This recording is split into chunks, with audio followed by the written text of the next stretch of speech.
we are here for a class on Siddha medicine and herbs. At the same time, I would also like to know that native practices use of native herbs in Russia. Мы здесь на занятиях по ситхомедицине, но также мне было бы очень интересно узнать исконные русские практики и способы травничества и взаимодействия с лекарственными растениями.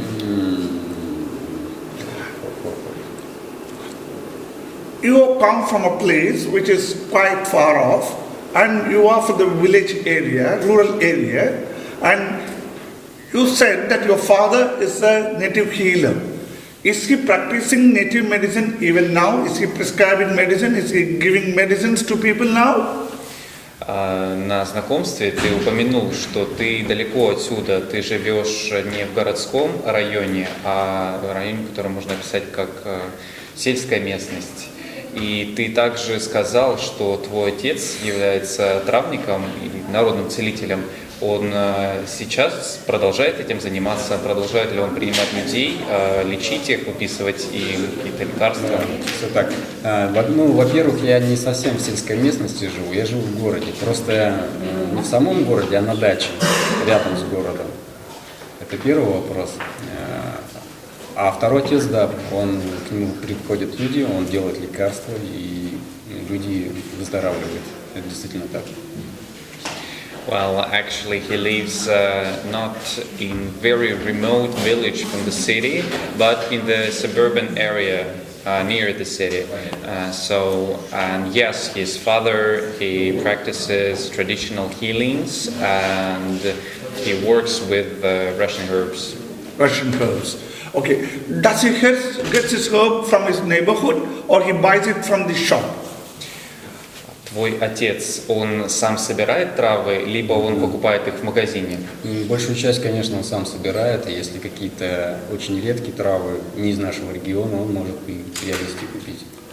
Is his a full-time job, or he is doing something else, farming or teaching or some other work, and also giving the herbs out of practice, tradition? Это все, чем он занимается, либо, получается, он на этом зарабатывает, либо у него есть какая-то еще другая деятельность, то есть он ходит на работу, и помимо работы он также принимает людей. На работу нет, он пенсионер, это его основная деятельность, но помимо ее он еще занимается, так сказать, духовным просветлением людей. Но это одно из ответвлений. Yeah, about your first question, yeah, most of the herbs his father collects from his neighborhood region, but if he needs some very rare herbs, he can buy them from, from trusted sources. And about your second question, yes, that is what he does for his living. And besides that, he poses himself. He works as a spiritual mentor for some of the people, so he teaches people in spirituality. The native spirituality, native procedures, native methods? Ты сказал, что он обучает людей в ключе духовного роста. Он обучает их каким-то местным практикам, либо это что-то другое? Это Библия. Да. В общем, по-простому свидетели Иеговы. This is kind of Christianity teaching. Okay, Christianity teaching. Okay, all right. Where did he learn his skills from, knowledge from? Whom did he learn from? Откуда он постиг искусство травника? Да, кроме того, что предрасположенность, своя, основные знания ему передал мастер великий мастер из Хакасии. К сожалению, имя я не помню. То есть был период времени, когда отец просто был, по-моему, парализован. У него была инвалидность, и он не ходил. Им занялся один мастер, поднял его на ноги и обучил очень многому. Я не знаю, всему либо не всему, но очень многому это точно. His father, he was addicted to the herbs and to learn about herbs since he was a child, and most of his knowledge he got from a great traditional healer from the region of Russia that is called Khakassia.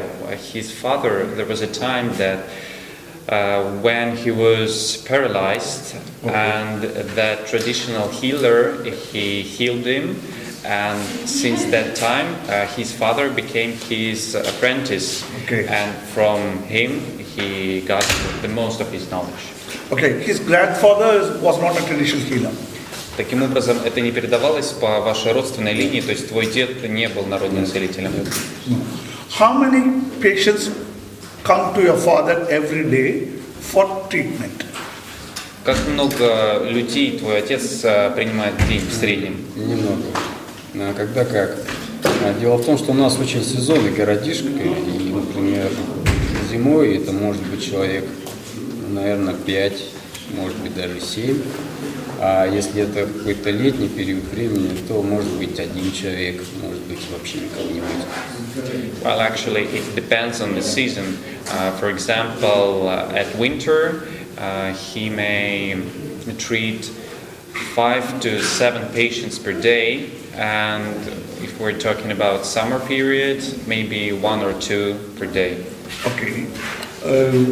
What kind of patients, what disease patients come to your father? Какого рода пациентов он принимает, то есть с какими анамнезами и диагнозами они приходят? Там очень разный вообще перечень. Я даже не знаю, от вообще парализованных людей, да, неходячих, до людей, здесь можно поставить запятую, неходячие запятая, от которых медицина отказалась. До людей, которых в принципе все в порядке, они приходят просто как бы для релакса, потому что кроме лекарств у отца есть фитобочки, то есть такой расслабляющий момент, люди просто могут прийти расслабиться. The variety of his patients is really huge. He treats totally paralyzed patients, patients with different kinds of disease, even more. Besides the prescribing the herbs, he does the relaxation therapies with herbs and baths. That is why even healthy people come to him to get this relaxation therapy. Okay. Is that the faith healing or the spiritual healing work more, or the herbs which work more? На чем больше он специализируется? Sorry for this question, but it's a part of interview. Окей. На чем больше специализируется твой отец? То есть это терапия и лечение, основанное на духовности, на вере, либо это больше травничество? Травничество, конечно. Based on herbs mostly. Mostly. Is that money that he gets from healing adequate to have a decent living? То те деньги, которые он получает за лечение, это достойная плата? Нет, я бы так не сказал. Дело в том, что есть что улучшать ему, чтобы доходы были больше. Есть много моментов, которые можно изменить ему. То есть с маркетинговой точки зрения. Ну да, можно так сказать. Okay. То есть там очень скромно все на самом деле. Well, It's not adequate. Well, according to his opinion, he doesn't get much for the healing. Okay. So, and according to his opinion, it depends on marketing policy of his father. Okay. Politics, no, marketing politics. Right. Did you develop the same interest to learn from your father? И, соответственно, у тебя интерес к травничеству идет от отца такой же сильный, как и у него? Я не знаю. Тут на самом деле такой момент. Интерес штука такая, что если я просто для себя, не такой сильный. Если там... Короче, я не знаю, что здесь ответить. Затрудняюсь я ответить. It's hard to say for him because it's hard to compare him and his father. Я могу тут добавить, что как бы он уже человек, который определил себе свой путь, да? и он по нему идет, а у меня много очень интересов еще и других. То есть у него, допустим, в сутках он там 15 часов, да, занимается этим. Я могу этому уделить всего лишь, например, час мне. Вот так вот. I want to add that my father is sure in his path. He has chosen it long before. And about him, he didn't choose it yet. For example, his father may dedicate 15 hours per day to this art, and for him, he may dedicate it 1 or 2 hours per day this art because he has a lot of interests in other parts of the life. Okay. How many percentage, what percentage of herbs that you can identify from what your father can identify? If your father can identify 100 herbs, how many herbs you can identify? Какое процентное соотношение трав, которые ты можешь определить? Например, твой отец может определить 100 трав, да? Из этих 100 трав, которые знает твой отец, сколько знаешь трав ты? 10% может быть. Maybe 10%. 10%. Okay. So what will happen to the knowledge if it is not documented or if it is not learned by him? Соответственно, скажи, пожалуйста, а что случится с знанием твоего отца, если его не задокументировать или если ты возьмешь и не выучишь? Ну, понятное дело, что уйдут. Yeah, obviously. So we need to document. One last question. How does his father diagnose diseases? И последний вопрос тебе. Скажи, пожалуйста, как твой отец ставит диагноз, как он определяет, ставит диагноз болезни?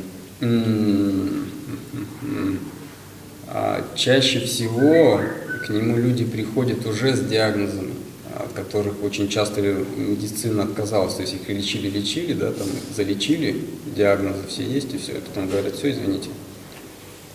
Поэтому я не знаю, как по симптомам. Ну, я не такой этот вопрос не обдумывал. В принципе, если есть время, я сейчас могу поразмыслить. Естественно, там визуальный осмотр, да, диалог, анализы он не берет, пульс он не щупает. Ну, как-то, наверное, больше на внешних каких-то вот диалоговых вещах. Диалог, скорее всего, основной. So most of his patients are patients who were treated elsewhere by modern medicine, and modern medicine they rejected them as incurable patients. So after that, in desperate condition, they come to his father. So they already have the anamnesis and diagnosis. But about other patients. He didn't ask his father about that, so he don't have the actual answer, but according to what he knows, his father asks a lot of questions, so it is dialogue, and he looks, and sees the symptoms. So he doesn't get the, blood samples or anything like that, and he doesn't work with pulse reading as you do. Okay. So now, I think you would have realized the need for documenting his knowledge, learning his diagnostic method, learning his plant identification techniques, so that is carried forward to the next generation. The very purpose of the interview, actually I should have interviewed your father. Since there was no opportunity to meet him, I interviewed you. Thank you very much for the time. Namaskar. Намасте. Большое спасибо тебе, Никита, за интервью. Я думаю, теперь вследствие интервью тебе пришли осознание о том, что как важно задокументировать знания твоего отца, чтобы они не пропали в тьме веков, как важно расспросить его о том, как же он ставит диагноз человека и о детали его подходов к терапии.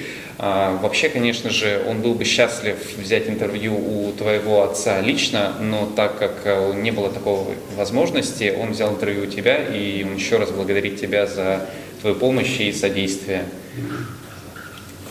Thank you. Thank you. Thank you for your help in translating. Thank you very much. You're welcome. Вообще, на самом деле, еще